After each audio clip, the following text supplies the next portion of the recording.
সীমান্তে বাংলাদেশি অনুপ্রবেশ অব্যাহত রয়েছে। ত্রিপুরাকে করিডোর হিসেবে ব্যবহার করেছে অনুপ্রবেশকারীরা। ফের আগরতলা রেল স্টেশনে ৮ জন বাংলাদেশি অনুপ্রবেশকারীকে আটক করা হয়েছে। তাদের সঙ্গে আরও এক ভারতীয়কেও আটক করা হয়েছে, যে বাংলাদেশিদের সীমান্ত পারাপারে সাহায্য করেছে। ধৃতরা শনিবার সকাল ৮টায় কাঞ্চনজঙ্ঘা এক্সপ্রেসে পুনেতে নয়তো মুম্বাইতে যাওয়ার উদ্দেশ্যে আগরতলা রেল স্টেশনে এসেছিল। জিআরপি ও আরপিএফ যৌথভাবে অভিযান চালিয়ে তাদের জালে তুলেছে। আগরতলা জিআরপি থানার ওসি তাপস দাস এই বিষয়ে বিস্তারিত জানিয়েছেন। পুলিশ ধৃতদের জোর জিজ্ঞাসাবাদ চালিয়েছে। কিছুদিন পরপরই আগরতলা রেল স্টেশনে অনুপ্রবেশকারী বাংলাদেশিরা ধরা পড়েছে। প্রশ্ন হলো, সীমান্তে কাঁটাতারের বেড়া, বিএসএফ জওয়ানরা থাকা সত্ত্বেও কিভাবে অবৈধভাবে সীমান্ত পারাপার চলছে?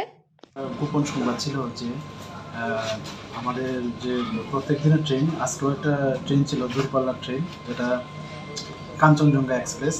তো ওইটা দিয়ে একটা বিশাল সংখ্যক বাংলাদেশের লোক যেতে পারে এরকম খবর। তারপর আমরা জিআরপিএফ এবং আরপিএফ থানার পুলিশ মিলে আমরা সব দিকে একটা অ্যাম্বুশ বসি।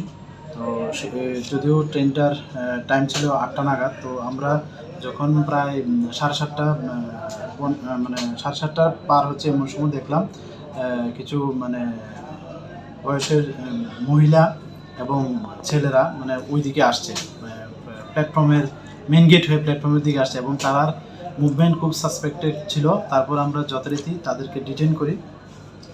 তো ডিটেন করে আমরা 9 জনকে ডিটেন করেছি টোটাল। তো এর মধ্যে 8 জনই বাংলাদেশের বাড়ি এবং একজন আমাদের ইন্ডিয়ান।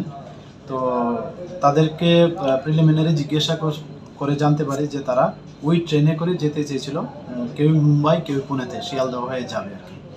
তো তারা কেউ বলেছে যে তারা ওই কুমিল্লা বর্ডার দিয়ে এসেছে এরকম, কিন্তু এখনও তাদের জিজ্ঞাসাবাদ চলছে। তো তাদের কাছ থেকে আমরা আরও আশা করি আরও অনেক কিছু তথ্য বেরিয়ে আসবে তাদের কাছ থেকে। তো এই নিয়ে আমাদের জিআরপি থানাতে একটা মামলাও নিয়েছি, বিভিন্ন ফরেনার অ্যাক্ট, আইপিপি অ্যাক্ট এবং আইপিসি দ্বারা অনুসারে। আর আমরা এর মধ্যে দুজনকে আমরা পুলিশ রিমান্ডে আনবো। তো তাদেরও কঠোরভাবে আমাদের অফিসাররাও জিজ্ঞাসাবাদ চালিয়ে যাচ্ছে। তো আজকে আমরা তাদের মহামান্য আদালতে প্রেরণ করবো এরকম। নামগুলি জানা গেছে তাদের যিনি আমাদের ইন্ডিয়ান, ওনার নাম তো সেন্টু কুমার দেব। বাংলাদেশে যারা আছে তারা একজন আছেন তানিয়া হাসান শেখ, সাথী খাতুন, সুমি শেখ, রূপা শেখ, রেজওয়ান শেখ, বিউটি খাতুন, সুপ্রিয়া শেখ, মাজেদা বিশ্বাস, পিঙ্কি, তাদের নাম এরকম আর কি, এরকম বলেছে আর কি।